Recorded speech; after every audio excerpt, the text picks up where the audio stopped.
I've been thinking a lot about the impact of what I call experientially different units, which is basically units that you have to think about and treat differently. I've been playing a little bit of Forged Battalion recently, and that's one of the core issues with the game, I think, is that all of the units, you can build them yourself and you can design, put these components together to make custom units, but they all kind of feel the same. You all treat them all the same.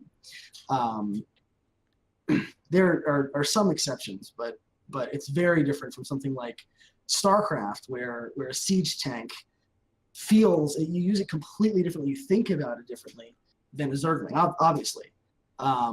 Or a Widow Mine and a Banshee. You can use Banshees and Widow Mines both to similar lines, but the approach, both in terms of thinking about it, reacting to it, and executing it, is all very different. And I guess recently I was just thinking about how that impacts the design of the faction, and then the importance of having different types of thing to think about in terms of combat encounters. So in layman terms, you're saying how do RTS games make units feel different? Yeah. In a rather visceral sense, which is something that many RTS games do brilliantly. And part of the reason why I wanted to talk to Tyrope today is because he's a strong figure in the Company of Heroes community. And Company of Heroes is a franchise that has done this spectacularly. In fact, really all of Relic's games have done so. Relic and Blizzard, I think, both are pretty much the top of the heap in terms of this. Well, I would definitely also say Command and Conquer. I think even if not the best example, certainly one of them is Command and Conquer 3. The way that you have, for example, attack bikes, tanks, aircraft, all different types of the alien units, the epic units that you get. I think CNC 3 does it really well. With Company of Heroes 2, you have these basic rules of how things move and how things interact, and the infantry handle them differently than vehicles. And like Tyrope said, it makes perfect sense when you look at it.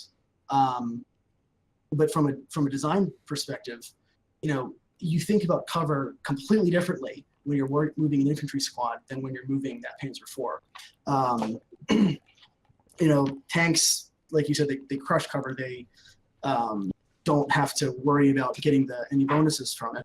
A building is an obstacle to a tank or a target, where with an infantry, it's a way to protect them. Even if there's the danger component of, I could take a tank shell, or I could take a grenade and lose most of my squad. A demo, more like. Yeah.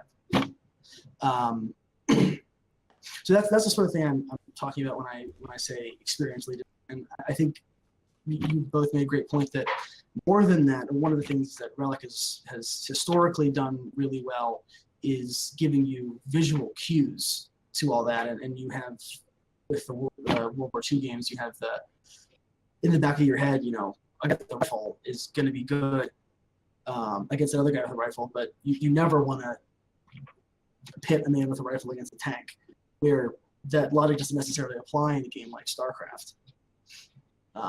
That kind of has to teach you over time. Right, yeah. So because a siege tank, I mean, StarCraft 2 does this concept well, but for example, a siege tank isn't really a tank because you can damage it with small arms fire in the way that you can't in Company of Heroes. So that makes a tank feel more powerful. Yeah, exactly. And even with infantry, though, the different types of infantry themselves, you think about them differently. Like an MG are nothing functionally like a regular infantry squad. They move slower. They are more prone to. They have to go around some things that a regular infantry squad can just hop over. They themselves are a little slower to move. You have to turn them or back them up. So it's all these little things that both players have to constantly be thinking about instead of, again, sorry for Battalion, but you're a really easy example. Well, let's get back on topic though, because there were some things that I wanted to talk about with generals. that does this really well. Because there's a lot of ways that you can do this experiential differing. I mean, one of the ways can be cosmetics, so just the way that infantry animates. One of the ways can be gameplay mechanics, which you sort of talked about in terms of like, hey, we can take garrisons with infantry. I think something that's really, really elegant, specifically, is the way that both of the dozers work for China and for USA in generals. So for China, their dozers, the construction dozers, they can't. They have like a track, like a tank, rather than wheels. So they can't turn. What they have to do is they move straight, stop, rotate, and then go again. Whereas then the USA dozer actually has wheels, so it can kind of turn like a car. And you think, well, this doesn't really matter, what's the point? But it actually does matter a lot in regards to crushing infantry, specifically crushing the GLA workers. If a GLA worker is trying to build a tunnel next to your base, very often you will want to send your dozer out to crush that worker.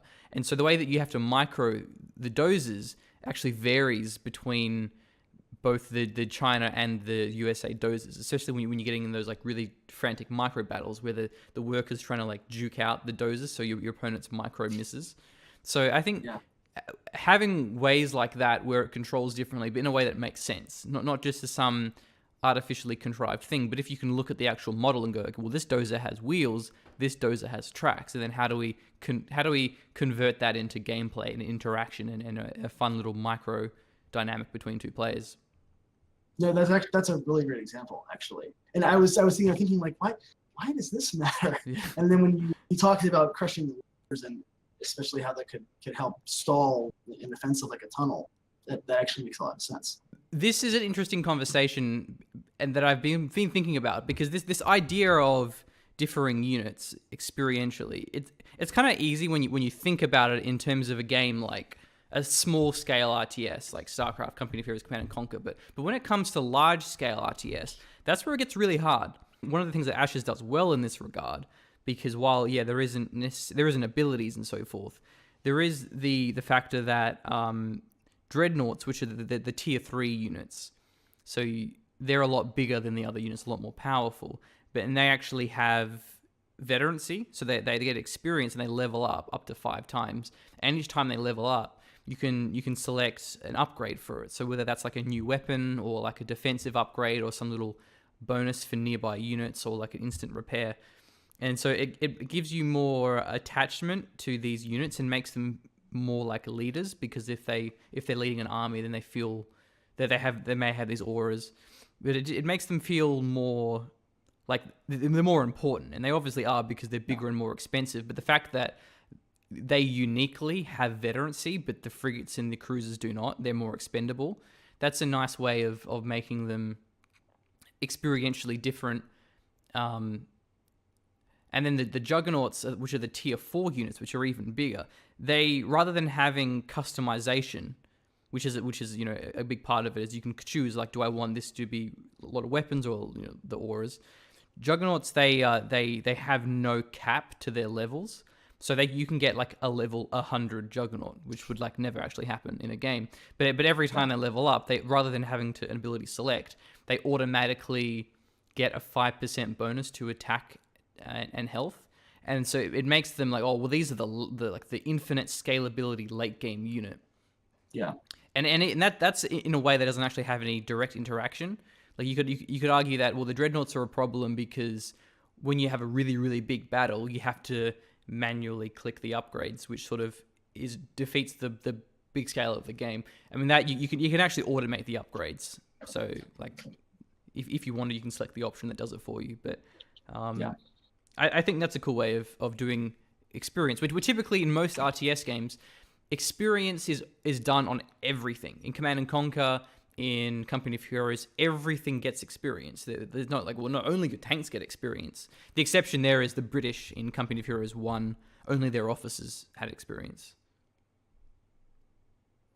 Well, one of the things that always kind of appealed to me about Ashes is it has these systems that give you some of the advantages with smaller scale, large scale. Like Quanta, especially in the earlier game, you're constantly kind of making these decisions where you're juggling like, I mean, usually when you want to spend your is to increase your supply cap, but you get these situations where it's like, man, do I increase my supply cap, or do I take one of these other things I can spend quanta on? And because you kind of have these bigger linchpin units, you get the feeling of this more tactical, almost squad oriented, because you care more about the supporting unit than it's the army that's around it.